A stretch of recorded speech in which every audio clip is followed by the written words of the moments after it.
O be, basta tuloy tayo sa birthday yan ah.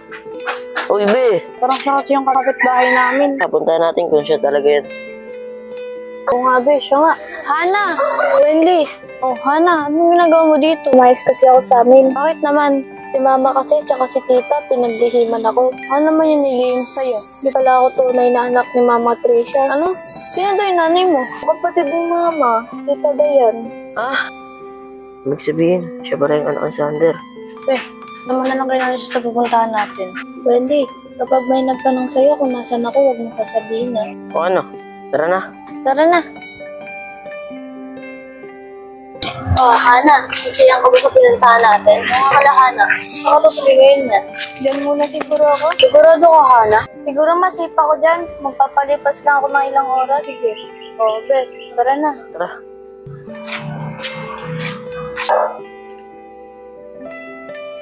Dapat malaman ni Sander to. Saan ko kaya magilap tong batang to? Ano ba yan? Ang tagal ni Lepot. Kaya pa ako nag-antay dito. Wala, tita ni Hana. Baka kusapin ako. Neng. Bakit po? Pwede ba ako magtanong sa'yo? Ano po yun, ate? Neng, nagkalala ka bang Hana? Wendy, kapag may nagtanong sa'yo kung nasan ako, huwag mo sasabihin na. Hana? Wala po akong kilalang Hana eh. Hindi ko pa nga po nakikita yan. Patay, yun yung nabuntis ni Sander eh. Lumabas. Kausap ni Wendy. Ganun ba? Maraming salamat Pasensya na sa abala.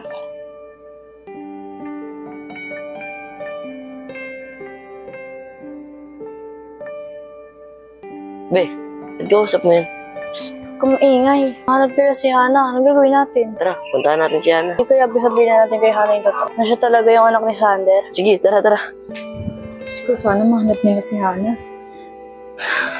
Oh, ayan. Te, sasan ko na po yung nagilap si Hana. Tanong na rin ako sa mga classmate niya kasi di ko alam. Naku, saan naman pupuntahin si Hana? Pero te, uwi din yan. Wala naman ibang pumuntahan yan. Siguro nga, Dayan. Ano te, magpapahinga muna ako. Tagal naman ni Sander. Oh, Sander. Sorry pre kung natagalan. O nga pala, ba't mo pala ako pinapunta dito? May dapat kang malaman, pre. O ano dapat kong malaman? Pre, nakita ko na yung anak mo kay Dayan. Ano? Paano naman pakuluyan, lepot? Pre, totoo nga to. Tungkol sa anak mo to eh. Totoo ba yung sinasabi mo? Nakasama namin siya kahapon ni Wendy. Tamang hinala ko pre. Kumayan ako kay Diana. Ano, gusto mo ba siya makita? O pre, gusto ko siya makita. Pwede mo ba akong samahan? Tara. Tara. Pre, nakasigurado ka nandun pa yun. Oo, tol. Doon lang namin iniwan ni Wendy. Tara, sana maabutan natin. Tara. Yan lang namin siya iniwan. Oh. Pre, dito lang namin iniwan yun. Nasaan na yun? Dito lang namin iniwan ni Wendy yun eh. Kung paano yan? Saan natin siya makagilap? Yan pre, hanapin na lang natin. Baka di pa nakakalayo. Tara pre.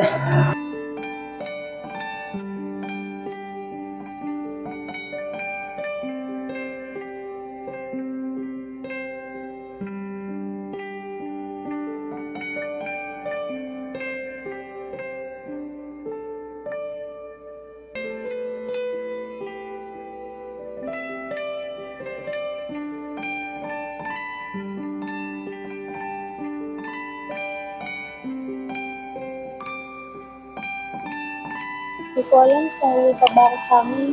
Pre, nakikita pa kayo natin yun. Nakikita nila lahat natin eh. Hindi yan pre, sigurado nandito pa yan. Uy pre, parang siya na ata yun oh. Sigurado ka ba, lepot? Oo pre, sigurado ako. Siya yun. Tara, punta natin. Tara. Ana! Bakit, Kuya Lepot? Oo nga pala Ana, may dapat ka malaman. Ano po yun, Kuya Lepot? Ganito kasi Nana. Ano ba yun, Kuya Lepot? Hindi kita maintindihan. Ana, siya nga pala yung totoo mong tatay. Ha? Totoo ba yan, Kuya Lepot? Anak, ako yung totoo mong tatay. Eh, bakit sabi ni Mama Tricia tsaka ni Tita Dayan, wala na daw akong tatay? Hindi yung totoo anak. Nilayo ka lang sa akin ng nanay mo. Ano? Totoo po ba lahat ng sinasabi niyo? Totoo lang sinasabi ng papa mo. Guguluhan na ako!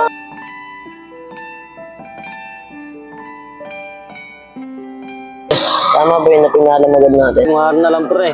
Ano, sundan pa ba natin? Di na muna pre, kailangan ko makausap si Wendy. Baka kay Wendy maniwala. Pre, paano? Pina tayo? Tara pre.